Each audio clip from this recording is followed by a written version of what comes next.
Canberra United's Ellie Carpenter might be the first female athlete in Australia to drop out of high school to become a full-time footballer, and her leap of faith has paid off in spades. Carpenter, 17, admits it was a difficult decision to leave school in Year 10 after becoming the first player born this century to represent Australia, but one she stands by. The Olympian compared her situation to a tradesman leaving school at the same age for work and said life as an international footballer has become easier without the added pressures of exams. Australian female athletes have secured landmark pay deals in 2017, and Carpenter said she feels lucky to have been able to leave school in pursuit of a full-time career in sport.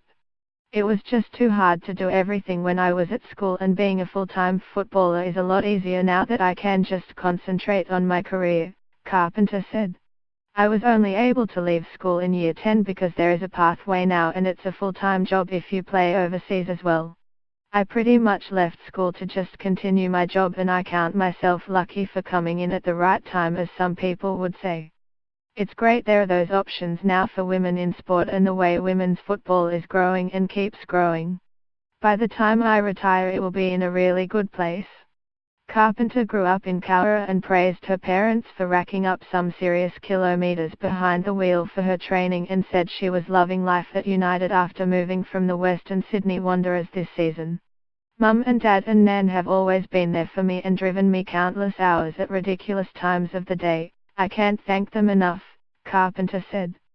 I wanted a change this year and felt Canberra was the place to be, and I am really enjoying it here. It's a big country town and kind of feels like I am back home in the country, Carpenter said. The teenage sensation praised first-year W-League coach Heather Garriock as a major reason for signing with United. Heather is a great coach and she pushes me as a player and a person and expects a lot, which makes me develop.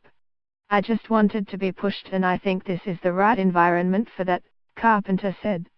W-League Round 6. Sunday, Newcastle Jets v Canberra United, 4:30 p.m.